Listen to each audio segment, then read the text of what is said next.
excited. Now I'm just buying time so I gotta find my place on my iPad.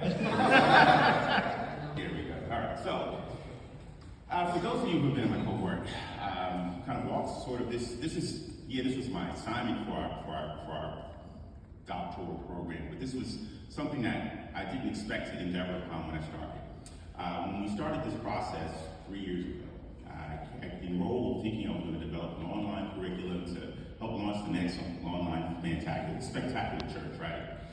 But a couple things happened. So what I want to do today, I want to talk with you very specifically about the church and its relationship with Black women, right? I'm going to back into this in a moment, but this is near and dear to me. So I want to make sure I stick to my script, because if you see me start to drift this way or drift that way, this may become more of a sermon, which it isn't supposed to be. But what I need from you is this, to help me. One, to make sure you're paying attention, but to make sure I'm staying on script as well. I'm going to say we have to. I'm going to ask you just to simply reply to me and say do better. All right? So let's try that one time, and I need you to say it loud enough so the mics pick it up and the people online don't think I'm talking to myself. Right? We have to do better. All right. So, who am I? Context. I'm a lay preacher, right? I preach in a number of different contexts by invitation, online. I preach to people on the street just by walking up and impromptu, by circumstance. I'm a member of a number of parachurch and church ministries that do everything from teach Sunday school to Bible study to prayer groups. I've done some things in the arts, produced Christian hip-hop concerts and spoken words and so forth and so on. I'm also a chaplain. I'm a chaplain with the U.S. Armed Forces in a reservist capacity. So I say that to say I cross a lot of intersections. I talk with a lot of people at a lot of different places and stations. And in doing that, a number of things have come to play and come to mind. And I speak with people on both coasts, New Jersey to LA, Phoenix to Charlotte, which are all places I live and or live. So my constituency is men and women across a large cross-section of people and places. So in essence, my context is really representative of the tapestry of our country in a lot of ways. Now, like I said a second ago, I started this process not looking to endeavor upon the subject matter, but I had a Damascus Road experience. And it happened when I was speaking with a colleague of mine, a friend of mine, a 46-year-old woman who went to do missionary work while she was in Europe. And she was extremely excited about it. I remember talking with her many years ago about how she was going to prepare to do this. And this was sort of her, I don't want to say life's work, but it was a fantasy of hers, something to be able to go back to where a large part of the Christian world started to blossom, but sort of reinvest in what helped to blossom and bloom who she was. Again, she went to school, she studied hard, went to Rome, and about 3 days later, she was on her way back home. And the problem was very simple. Every guy that she spoke to, she couldn't get past hello without eyes wandering and the inferences and expectations that she wanted to do more than just speak with them. So you can imagine how it welled up within her, how heartbroken she was. She couldn't go share what she had trained so ardently to share. Her heart was broken, her mind was hurt, and she had to find some other way to do the missionary work she wanted. So that happened, frankly, on a Monday. And then I'll never forget, it was sort of like clockwork. I happened to speak to another friend of mine on that Tuesday, another woman, middle-aged woman who happened to be hanging out in Charleston, South Carolina that weekend. And she gave me some story, a typical story about how she was out with some of her girlfriends, and a guy approached her at a restaurant. She had no interest in him, but as a lot of guys do, he said he was going to shoot a shot and press the discussion.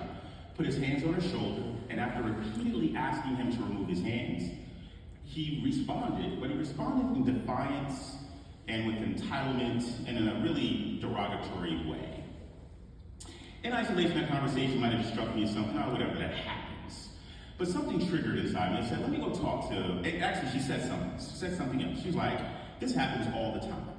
That sort of thing happens all the time. And it wasn't just the fact that the guy had approached her to have a conversation, but after she had clearly demonstrated she no longer wanted to engage, that sense of male entitlement of her time, and frankly of being able to touch her regardless of how, I guess, benign he may have thought it was, how invasive she thought it was.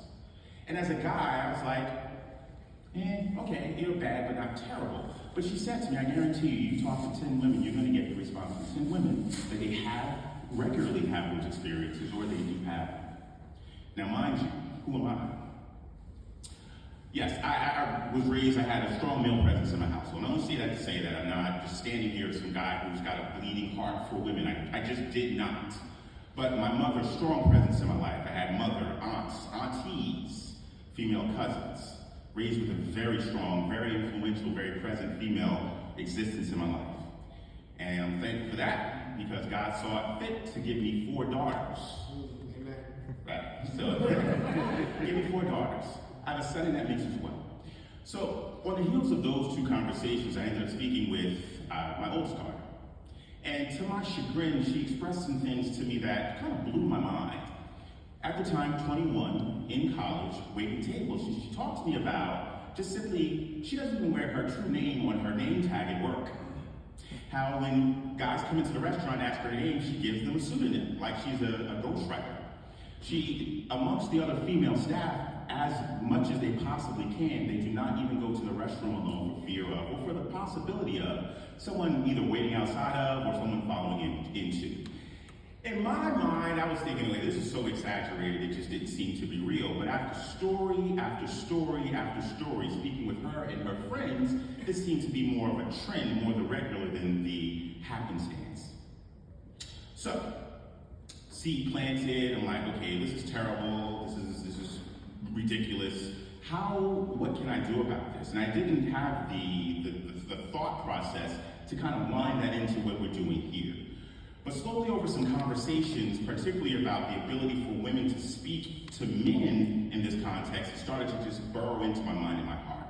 And one, I do need to thank my advisor, and I do need to thank Dr. Eric, Dr. Burke, for helping to kind of craft this, because you can imagine trying to take something from a social context where you have the universe of everything and bringing it to a place where now we've got to deliver it in a form, it was all over the place. So what I came into was this. I surveyed about 4 dozen women just on their experiences in church, in work, in secular society, to kind of just get a barometer or a litmus test of how their experiences are, and to hear their stories. And I heard a gamut of them. I just told you 3 of them. And each one of them sort of resonates with things that I think we're all familiar with, but I don't know if we realize how problematic they are, not just in the experience themselves, but in the mindset that we have, and I don't want to say allowing, but in helping to foster positive environments for our women. Now, particular for me, I spoke with, and I'm speaking about Black women, and I'll get to specifically why momentarily. But if we recall, it's been almost 3 years now since we had a presidential election. It's been 3 years since we had a presidential election. And I think at the time, our thought was that we have to do better, right?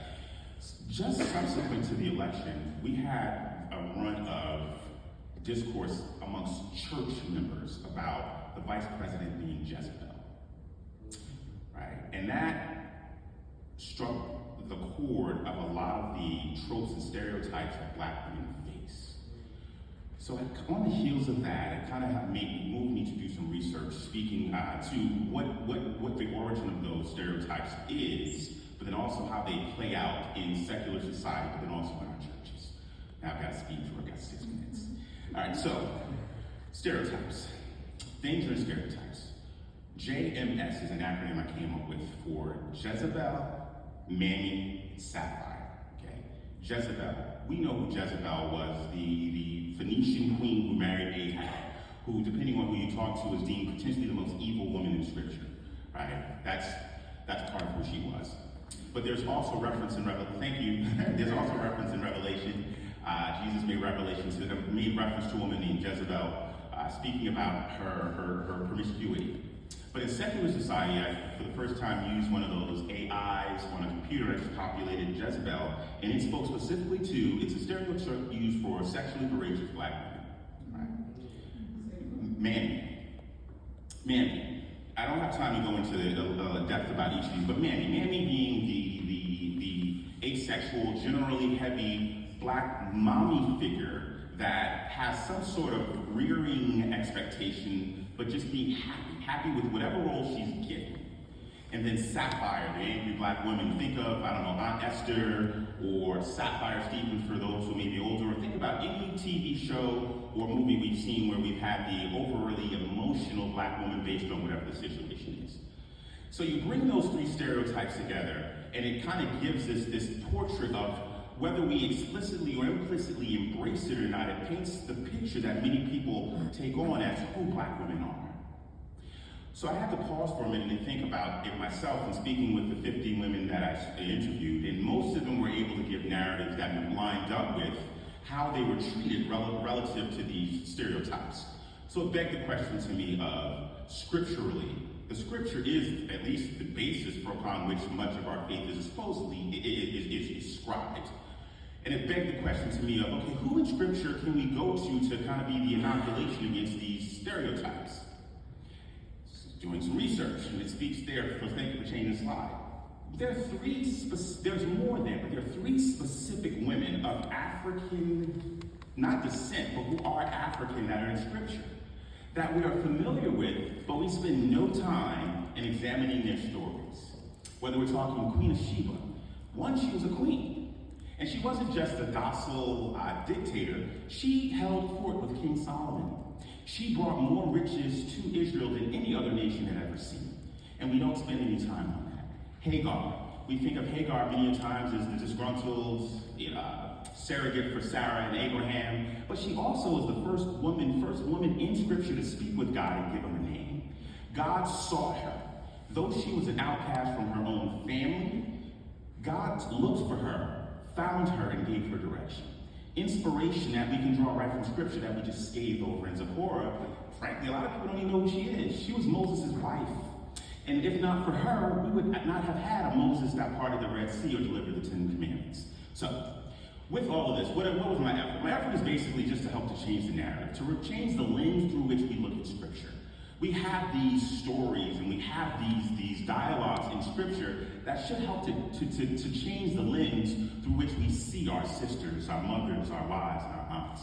So what I'd like to do really quickly is just really briefly play a quick video, something that I'm talking to someone, she helped me to produce. So Dr. Will, can you skip to that next to last slide? Good, thank you. And just go ahead and play this. The story of the woman at the well is in large part about the conversion of the woman at the well and Jesus' grace. She was at least a 4-time adulteress when Jesus talked with her, and then she went to Samaria as an ambassador. Scripture tells us that many Samaritans from that town believed in him because of this woman's testimony.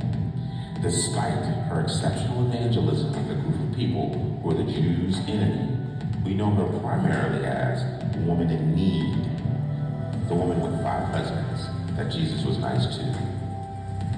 By contrast, David slew Goliath. He unified Israel and became the first king, but he was also a murderer and a philanderer. David's daughter was raped. He did absolutely nothing.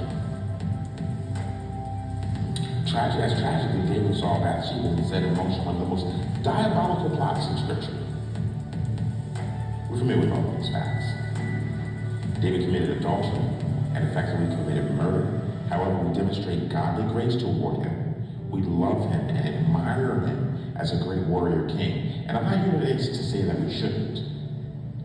But Jesus showed us that this grace is not just to be extended to the men we hold up high. We need to stop finding ways to discount and demean our sisters, mothers, and other women. The Samaritan woman had 5 husbands, yet Jesus did not chastise her. He spoke to her about he was there to save. He uplifted her, he edified her, he empowered her. He showed her that she was worthy of his salvation. We need to stop calling women unflattering names. Women need to stop embracing the pejorative. The woman at the well went on to plant the seed in Samaria that fostered the growth of Christianity. Though we may not attach the negative terms to her that we do to some women today, we think of her much less than what Jesus did. He treated her as someone worthy of grace, not subject to berating, disrespect, and hate calling because of her sins. We need to do better.